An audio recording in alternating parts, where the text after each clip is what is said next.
Hey, welcome to another Witch Doctors How-To, where we show you how to do it yourself and save money. Today we're going to do something, we're not really going to show you how to install lowering links. We're just going to talk to you about them a little bit. We get asked all the time certain questions. I'm going to try to answer some of those questions for you so you're a little bit more educated on what you need and how it will work best for you or how it won't work for you. So what these are lowering links for a cross bike, cross country, crossroads, Magnum, hardball, those bikes, and also a Vision. And on a Vision there's a little bit stuff you got to know, and I'll explain that to you. But the one thing that we offer is this first link is a stock height link, okay? This one's stock height. Then we go down to a 1-inch lower, a 1.5-inch lower, and a 2-inch lower. The last link here is our new adjustable style, and we'll get to that in a second. But the one question everybody always asks is, I ordered a 1-inch link, and when I hold it up next to my stock link, it's only a little bit shorter. It's not an inch shorter. Well, the reason being, it's the geometry of how your suspension works.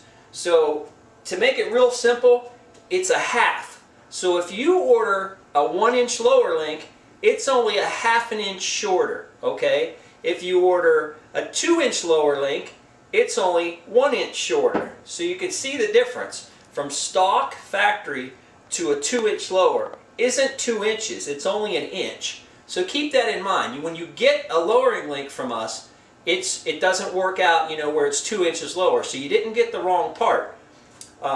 It's just how it works. The other thing on our links that we do, we use the same bearing in the top as the factory does.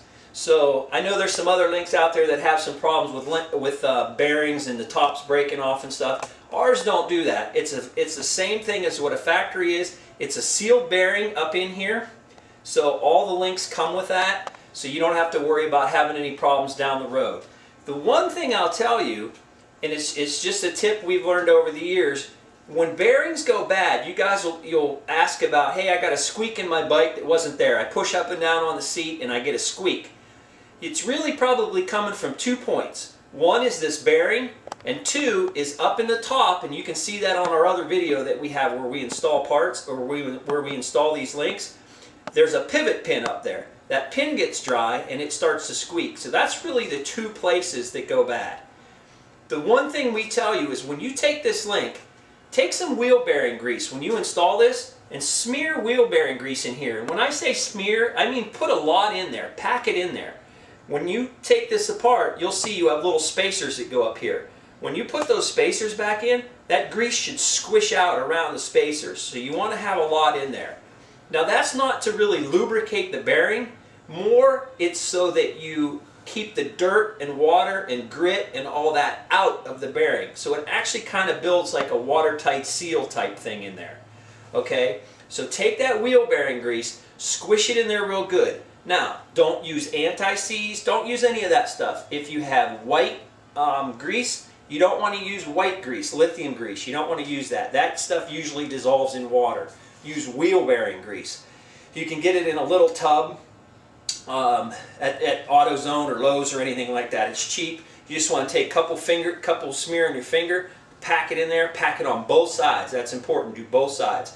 That will seal that bearing up, and you shouldn't have any problems whatsoever down the road. It'll keep all that junk out, especially you guys in the saltwater climates with sand and stuff like that, or you in the snow if they do the roads in sand.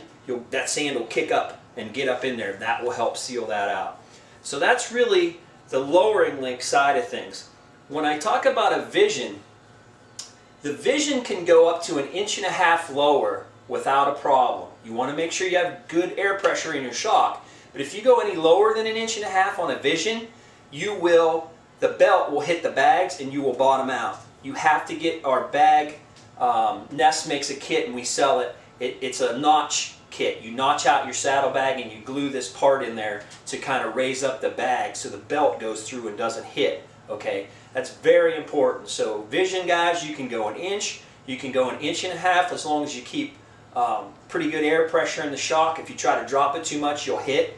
2 inch, you absolutely have to do the bag. On a cross bike, you can go 2 inch without a problem. Air pressure really kind of keep it the same, all you're doing is lowering the bike. You really don't have to run too much risk of anything bottoming out on a 2-inch lower. If you're nervous about it, if you ride 2 up, you put a lot of luggage in the trunk, just put a little bit more air pressure in there so that when you hit those bumps and you go to bottom, you don't bottom out all the way, okay? So you shouldn't have any problem with that. A 1-inch link, you really don't need a shortened kickstand, Vision or cross bike. You really don't need a kickstand. A 1.5, some bikes need it and some bikes don't, okay? So you just got to kind of see how your bike leans in the first place. If it's already leaning over quite a bit, chances are you're going to need a link. And the other thing you want to do, or I'm sorry, not a link, but a kickstand. The other thing you're going to want to do is make sure your kickstand's not bent. A lot of these bikes are starting to bend the kickstand in that lower frame section that the kickstand bolts to. The holes get wallered out. Double check some of that stuff while you're doing that before you spend the money on a kickstand. It might be something else. So a 2-inch, you really do need the kickstand, and I'll throw in on a 1.5 or a 2-inch, you really should get our steel skid plate. It goes under the motor, protects the motor over speed bumps, gravel, stuff in the road, all that kind of stuff, because you are lowering the bike quite a bit. The other thing people ask all the time is, am I going to bottom out? Does the riding quality change? From my opinion, the riding quality doesn't really change, and most people, I think, will say that. They will also say they feel a little more comfortable where the bike sits down in the back a little bit, so you're actually kind of resting back a little bit more in the seat, and a lot of people say that's more comfortable for them. So keep that in mind. It really doesn't change the style of riding your bike. Now, common sense, if you're riding the twisties and that, and you lower the bike way down, chances of rubbing are a lot more because you lowered it down. Exhaust tips hit. If you go in like a driveway and the driveway goes up and you have that little curb in the road, when you go straight in, you can risk bottoming the tips out on the exhaust, okay? So keep that in mind. A lot of times just go at an angle and you'll be okay. Go slow, you'll be okay. So that's really the only downside, or if it even is a downside, just something to be aware of. So that's these links, the stock style links. We have the 3 different sizes, like I said, the 1, 1.5, and 2-inch. Next question people say is, well, I don't know which one I need. I can't quite get flat-footed. I don't know which one to get. Really simple solution. It's called a 2x4. Okay? Take a 2x4. 2x4 is roughly 1.5 inches, 1 3/4 thick. Okay? Take one, put it under each foot. Set it on the floor, sit on your bike, put a 2x4 under each foot. Do you feel more comfortable or not? If you're like, wow, that's perfect, that's 1.5 inch link because you're roughly 1.5 inches on the 2x4. If you say, I need a little more, that's not quite right, go a 2-inch or go a 1-inch, whatever. But a 2x4 will tell you exactly how you want to be flat-footed and how comfortable you are. So those are basically the main questions we get, you know, and guys say, well, why would you want a lowering link?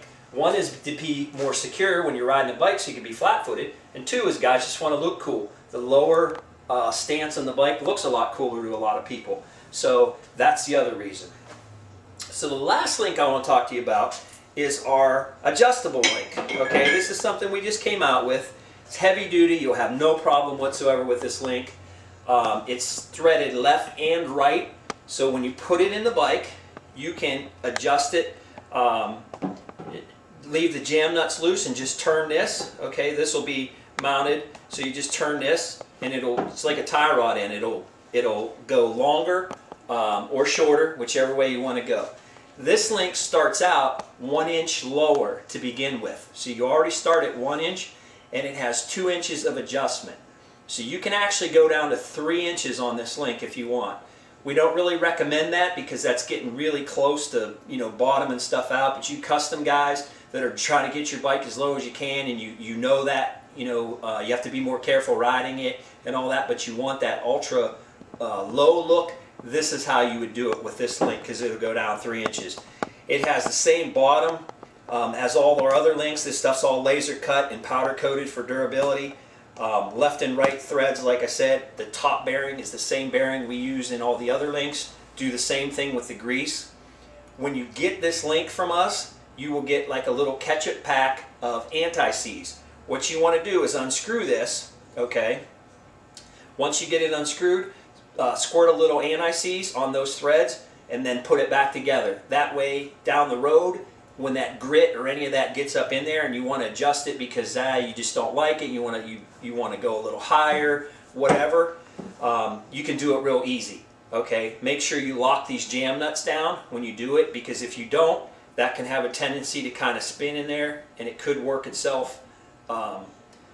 It could unscrew itself, which isn't really a good thing. It's not real probable, but just to be safe, make sure you lock those nuts down. Okay, so that's our new adjustable lowering link, all made out of the same steel. It's basically, like I said, the exact same link as all our other ones. We just have that big steel adjuster in the middle. We do make these here ourselves at Witchdoctors. We powder coat them here ourselves, so you know the quality of that is going to be the same as all our other stuff. So hopefully that explains some of this lower link stuff to you. Take kind of some of the guesswork out of it for you, so if you're looking for something, you can see the do's and don'ts of it. Like I said, skid plate, kickstands, really up to you on what you're looking for to get out of your bike. But at witchdoctors.com we have all this stuff in stock all the time. If you have any questions, shoot us an email.